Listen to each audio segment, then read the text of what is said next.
Lincoln said, "A drop of honey catches more flies than a gallon of gall." Principle 4. Begin in a friendly way. Chapter 5. The Secret of Socrates. In talking with people, don't begin by discussing the things on which you differ. Begin by emphasizing, and keep on emphasizing, the things on which you agree. Keep emphasizing, if possible, that you are both striving for the same end and that your only difference is one of method and not of purpose. Get the other person saying yes at the outset. Keep your opponent, if possible, from saying no. A no response, according to Professor Overstreet, one is a most difficult handicap to overcome. When you have said no, all your pride of personality demands that you remain consistent with yourself. You may later feel that the no was ill-advised. Nevertheless, there is your precious pride to consider. Once having said a thing, you feel you must stick to it. Hence it is of the very greatest importance that a person be started in the affirmative direction.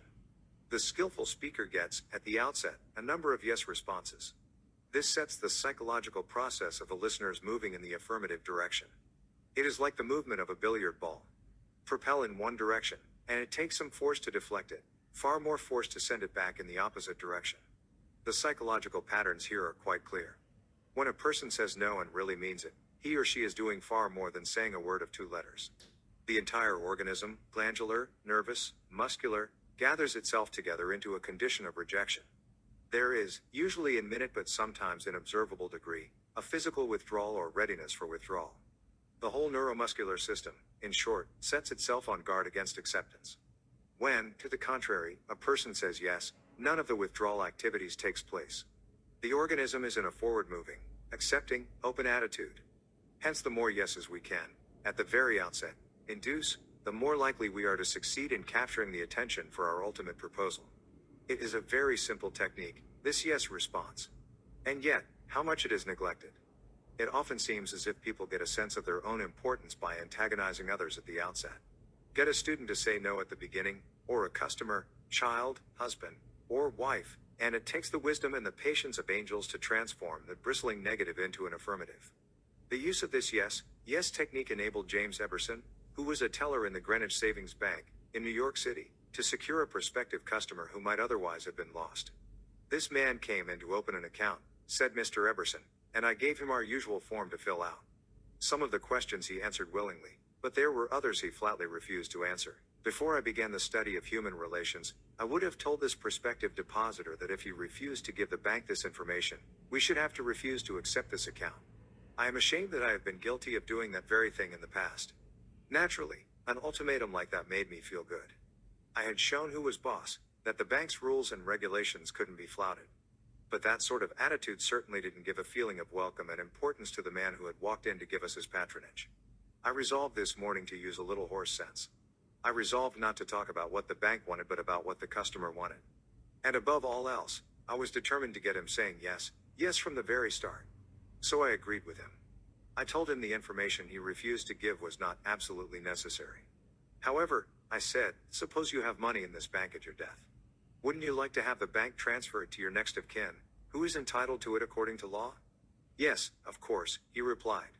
Don't you think, I continued, that it would be a good idea to give us the name of your next of kin so that, in the event of your death, we could carry out your wishes without error or delay?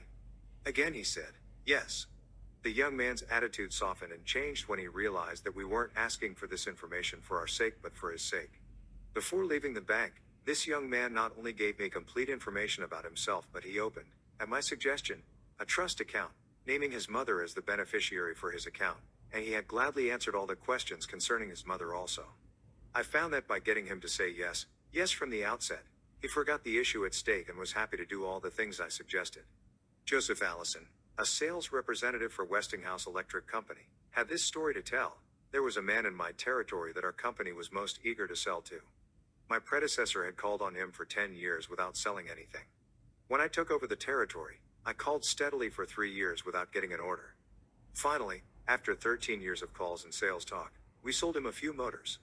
If these proved to be all right, an order for several hundred more would follow. Such was my expectation. Right? I knew they would be all right. So when I called 3 weeks later, I was in high spirits. The chief engineer greeted me with this shocking announcement, Allison, I can't buy the remainder of the motors from you. Why? I asked in amazement. Why? Because your motors are too hot. I can't put my hand on them. I knew it wouldn't do any good to argue. I had tried that sort of thing too long, so I thought of getting the yes response.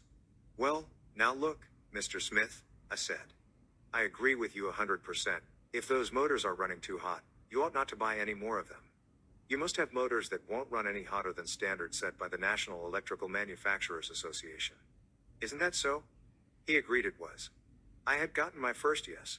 The Electrical Manufacturers Association regulations say that a properly designed motor may have a temperature of 72 degrees Fahrenheit above room temperature. Is that correct? Yes, he agreed. That's quite correct. But your motors are much hotter. I didn't argue with him. I merely asked, how hot is the mill room? Oh, he said, about 75 degrees Fahrenheit. Well, I replied, if the mill room is 75 degrees and you add 72 to that makes a total of 147 degrees Fahrenheit. Wouldn't you scald your hand if you held it under a spigot of hot water at a temperature of 147 degrees Fahrenheit? Again, he had to say yes.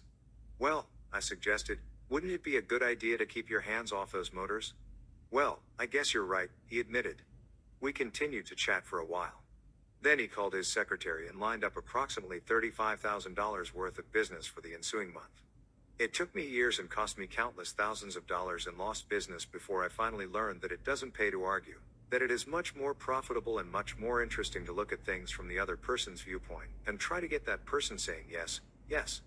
Eddie Snow, who sponsors our courses in Oakland, California, tells how he became a good customer of a shop because the proprietor got him to say yes, yes. Eddie had become interested in bow hunting and had spent considerable money in purchasing equipment and supplies from a local bow store. When his brother was visiting him, he wanted to rent a bow for him from this store. The sales clerk told him they didn't rent bows, so Eddie phoned another bow store. Eddie described what happened. A very pleasant gentleman answered the phone. His response to my question for a rental was completely different from the other place. He said he was sorry, but they no longer rented bows because they couldn't afford to do so. He then asked me if I had rented before. I replied, yes, several years ago.